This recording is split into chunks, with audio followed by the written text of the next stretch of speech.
Karena Nabi Muhammad SAW sendiri sudah mengatakan sebelum peristiwa kiamat terjadi, Allah Ta'ala akan memerintahkan suatu angin yang lembut, lebih lembut dari sutra, aromanya wangi seperti misik, seperti kesturi. Angin itu berhembus dengan tugas mencabut ruh orang-orang beriman. Bismillahirrahmanirrahim. Rindu surga.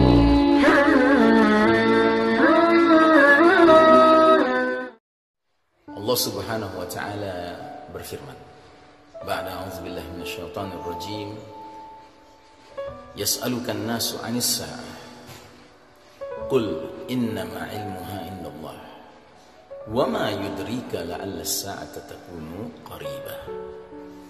Manusia bertanya kepada engkau wahai Muhammad sallallahu alaihi wasallam mengenai as-sa'ah, mengenai hari kiamat. Katakanlah, sesungguhnya pengetahuan tentang hal itu, tentang hari kiamat itu, hanya ada di sisi Allah Subhanahu wa ta'ala. Dan ketahuilah wahai Muhammad, boleh jadi kiamat itu sudah dekat waktunya.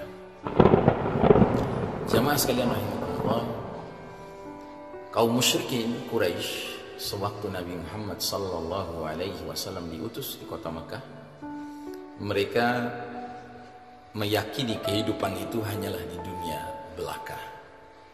Sebagaimana firman Allah mengatakan, orang-orang kafir itu berkata, sesungguhnya kehidupan kami hanyalah di dunia semata. Kemudian kami akan mati dan selesai urusan. Wa ma yuhlikuna illa ad-dahr. Tidak ada yang membinasakan kami kecuali waktu. Jadi artinya kalau waktunya sudah habis, sudah mencapai deadline atau deadline, ya kan, batas akhir masa kehidupannya di dunia ini, sudahlah, tidak ada kelanjutannya. Nah, datang Nabi Muhammad sallallahu alaihi wasallam membawa dakwah al-anbiya wal mursalin alaihi wassalam, dakwah para nabi dan para rasul sepanjang zaman, yang intinya adalah mengajak kepada kalimat tauhid, A'budullah Rabbi wa Rabbakum, sembahlah Allah Rabbku dan Rabb kalian.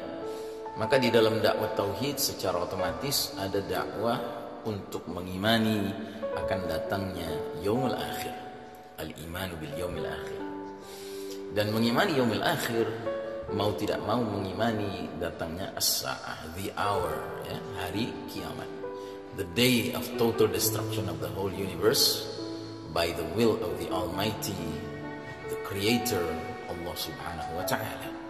Hari datangnya kehancuran jagat raya yang luas ini atas kehendak yang maha kuasa, yang maha menciptakannya, yaitu Allah Subhanahu wa ta'ala. Nah, jadi orang-orang musyrikin Quraisy ketika Nabi mengajak kepada tauhid, mengajak kepada mengimani hari kiamat, hari akhir, sudah barang tentu mereka tidak mengimaninya. Mereka memandang bahwa apa yang diajak oleh Nabi ini adalah suatu perkara yang mustahil.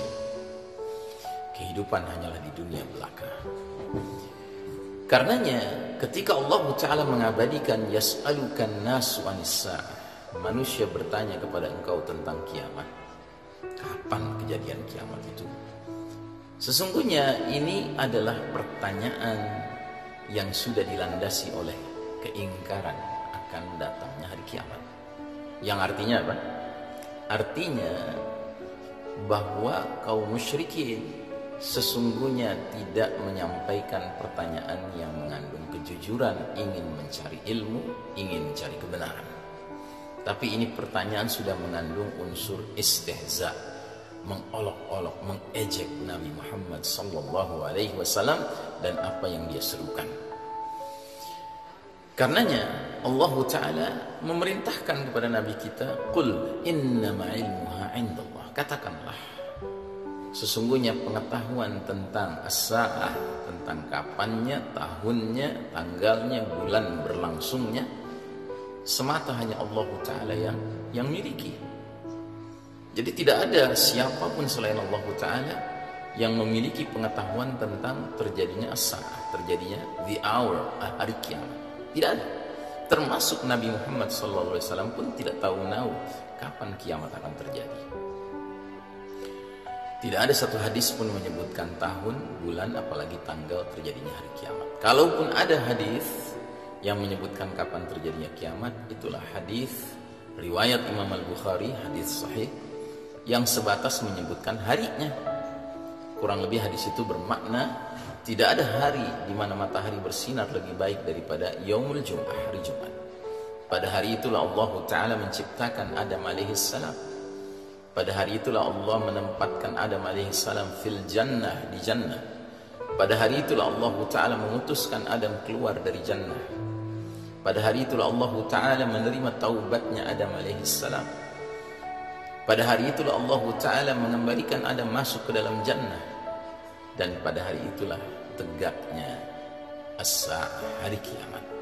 Jadi ini satu-satunya hadis mengisyaratkan kapan kiamat terjadi, yaitu pada hari Jumat. Namun Jumat yang mana? Innama ilmuha indallah. Hanya Allah Ta'ala yang memiliki pengetahuan tentang perkara itu. Nah, ini di satu sisi. Namun di lain sisi, di ujung ayat ini Allah Ta'ala menegaskan, wa ma yudrika la'alla as-sa'ata takunu qaribah. Dan tahukah engkau wahai Muhammad, boleh jadi kiamat itu sudah dekat waktunya. Nah, jadi ujung ayat ini Allah Ta'ala menegaskan, boleh jadi kiamat sudah dekat waktunya. Berarti dari satu ayat ini ada dua sikap mental yang Allah minta dari Nabi kita dan juga dari kita sebagai umatnya, pengikut beliau. Yaitu pertama, jadilah umat mukmin yang tawadhu, yang rendah hati. Bila ada orang jahil, orang iseng, orang kafir yang bertanya dengan nada seperti menyudutkan, hai muslim, hai mukmin, kalau engkau merasa benar, coba sebutkan kapan kiamat terjadi. Kita jawab dengan terus terang, innama ilmuha indallah. Sesungguhnya pengetahuan tentang hal itu hanya ada di sisi Allah Ta'ala. Jangan kita sok tahu menggambarkan kiamat akan terjadi tahun sekian, bulan anu, tanggal sekian. Tidak ada, tidak benar itu. Namun di lain sisi ada sikap mental lain yang Allah tuntut kepada kita melalui ayat ini, yaitu sikap mental menghayati la'alla as-sa'ata takunu qaribah. Boleh jadi kiamat sudah dekat. Karena bukan sikap orang mukmin yang kemudian dalam rangka menentram-nentramkan diri, kemudian membayangkan bahwa kiamat masih jauh. Tidak demikian. Ya. Kita harus menyadari bahwa ketika kita menghayati kiamat itu sudah dekat, maka dia akan memberikan satu hal yang positif dalam diri kita. Apa itu? Ruh al-i'dad, the spirit of preparation, ya.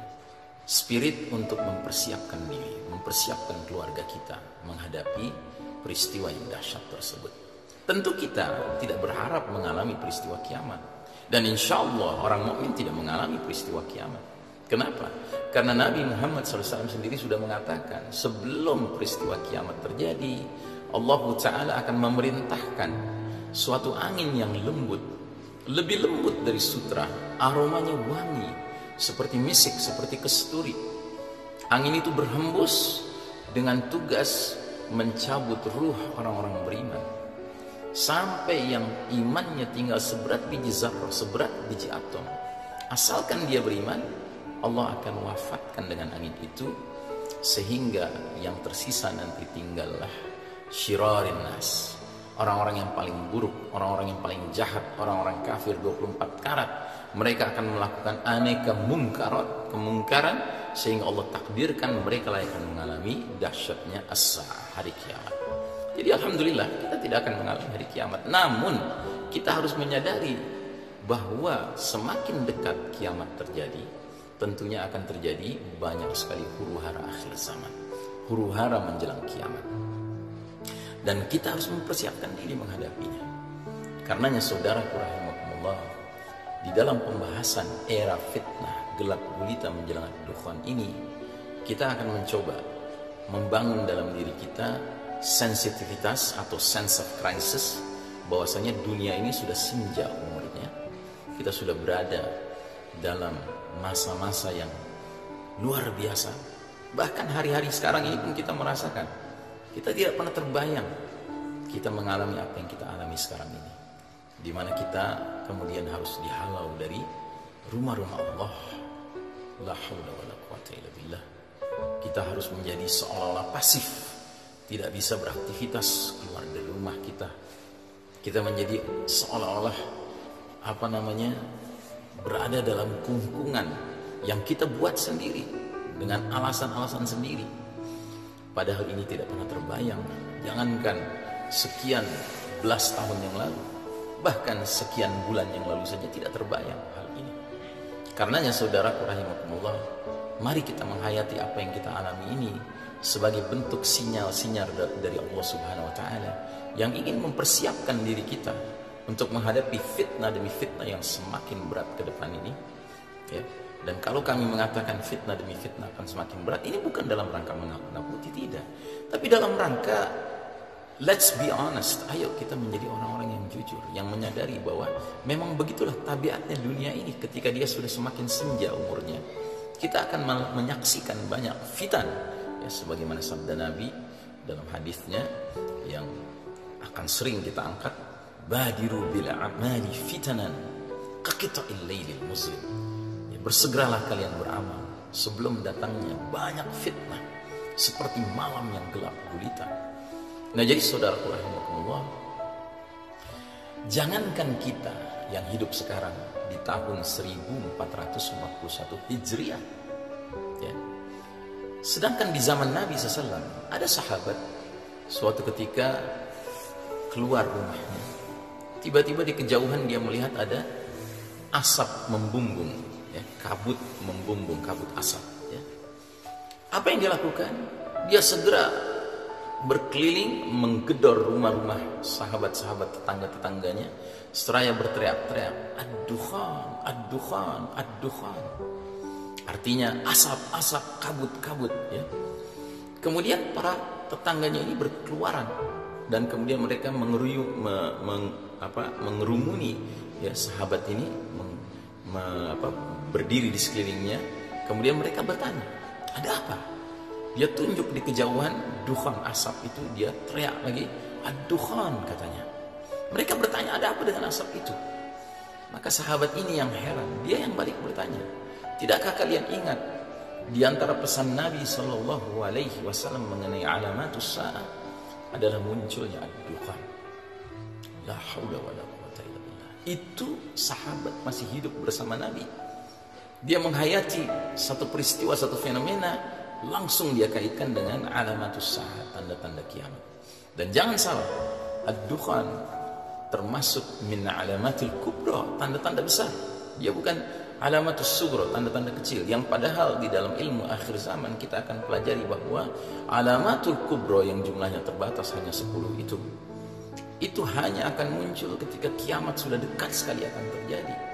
Lain halnya dengan alamatus sughra. Alamatus sughra itu tanda-tanda kecil yang jumlahnya sangat banyak dan pada umumnya mendahului sebelum datangnya alamatul kubra.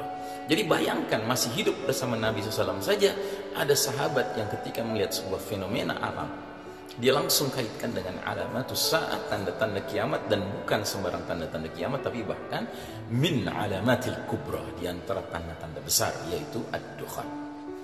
Yang karenanya kalau kita baca kitab karya Syekh Mubayyad yang fenomenal ini, Ensiklopedia Akhir Zaman, ya, karya Dr. Muhammad Ahmad Al-Mubayyad, beliau berpandangan bahwa dari 10 tanda besar, maka tanda besar yang paling awal justru adalah peristiwa ad-dukhan.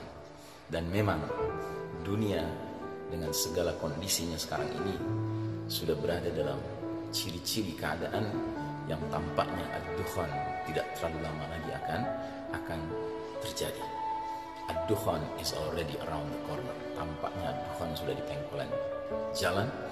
Mudah-mudahan Allah Ta'ala menguatkan kita semua. Kalaupun umur kita sampai kepada masa ad-dukhan, semoga Allah Ta'ala menguatkan iman kita, menguatkan sabar kita dan istiqamah kita, sehingga kita tetap menjaga diri sekalipun harus mengalami dahsyatnya peristiwa ad-dukhan. Tetapi kalaupun Allah Ta'ala memandang bahwasanya umur kita tidak sampai kepada peristiwa dukhan, ya kita berharap kita tetap husnul khatimah.